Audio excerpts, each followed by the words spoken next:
ప్రధాని వారు వరుసగా సమావేశాలు కానివ్వండి జరుగుతున్న సన్నాహకాలు చూస్తూ ఉంటే మీకు ఏమనిపిస్తోంది? ఒకటి. రెండోది, అంటే అక్కడ మేము ఇక్కడ మాట్లాడుకుంటూ ఉంటాం, అక్కడ మీరు నేరుగా పనిచేస్తున్నారు కాబట్టి పాకిస్తాన్ తాలూకా ఓవర్ యాక్షన్కి ఏంటి ప్రధానమైన కారణం? అంటే ఇప్పుడు వాళ్ళు మేము అసలు అది చేసేస్తున్నాం, ఇది చేసేస్తున్నాం, మా దగ్గర చైనాని తెప్పించుకున్నాం, ఇంకోటి తెప్పించుకున్నాం అని అంటే ఒక రకంగా భయపడుతున్నారు, భయపెట్టాలనే ప్రయత్నం చేస్తున్నారు, కవింపు చర్యలు చేస్తున్నారు. ప్రధాన కారణం వినాలంటే మనం ఆలోచిస్తే బేసికలీ బ్యాక్గ్రౌండ్కి వెళ్ళాలి కొంతవరకు. పాకిస్తాన్లో ఏంటి, ఏ చీఫ్ అయినా సరే, arm forces chief army chief ఎవరున్నా సరే, టెన్యూర్ అయిపోయే టైంలో, రిటైర్మెంట్ దగ్గరికి వస్తున్న టైంలో ఇంకా ఎన్నాళ్ళు నేను చేయగలనా?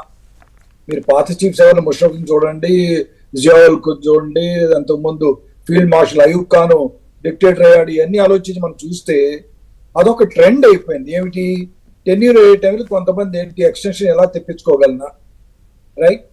సో ఈ ప్రస్తుతం నేను అనుకోవటం ఏంటంటే ప్రధాన కారణం ఏంటి, is Asif Munir, the chief of army staff. Chief of army staff basically ఏమైంది, ఇమ్రాన్ ఖాన్ జైల్లో వేసి వాళ్ళ పార్టీని కంప్లీట్ గా నాశనం చేద్దామని ప్రయత్నిస్తంలో ఆర్మీలో కూడా కొంత విభజనలు జరిగినాయి, ఫ్యాక్షన్స్ ఏర్పడినాయి, కొంచెం చీలిపోయారు. కొంతమంది ప్రో ఇమ్రాన్ ఉన్నారు, కొంతమంది ప్రో ఆసిఫ్ మునీర్ ఉన్నారు, రైట్?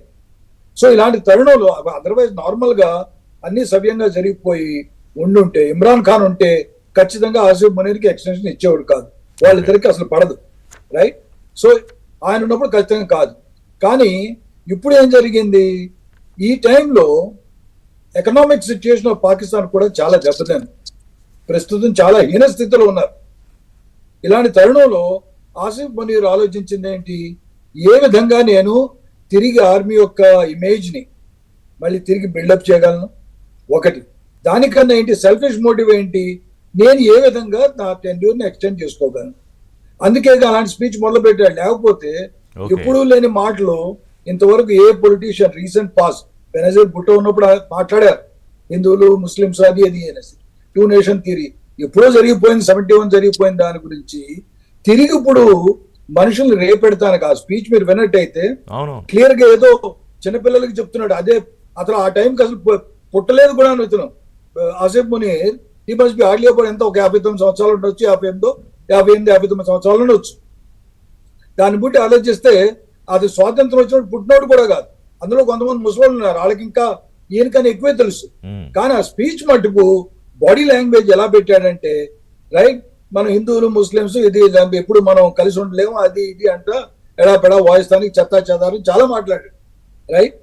ఆ మాట్లాడిన తీరేమిటి, మనుషుల ఒక ఫర్వర్, మనుషుల్లో ఒక ఆవేశాన్ని రేకొట్టాలి, రైట్? ఒకటి. రెండోది కాదు రావు గారు, ఎంత రెచ్చగొట్టిన వాడు ఇప్పుడు జరుగుతున్న పరిణామాల నేపథ్యంలో మరి అంటే వాస్తవంగా మనకు వస్తున్న రిపోర్ట్ ఏంటంటే అసలు అతను అబ్స్కాండ్ కదా, అక్కడ లేడు అని కదా. ఆ తర్వాత 1500 మంది ఆర్మీ అధికారులు రిజైన్ చేసి వెళ్ళిపోయారని.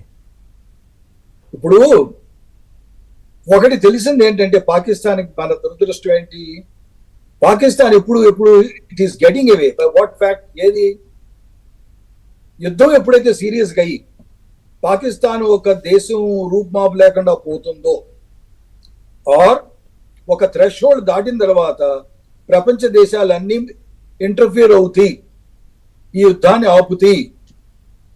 ఇండియా ఏంటంటే నైతికంగా ప్రపంచంలో మంచి పేరున్న దేశం కనుక ప్రపంచ దేశాలన్నీ చెబితే మాట వింటది అన్న ఒక ఒపీనియన్ ఫామ్ అయిపోయింది. ఇప్పుడు రష్యా ఉంది, యుక్రెయిన్ ఉంది,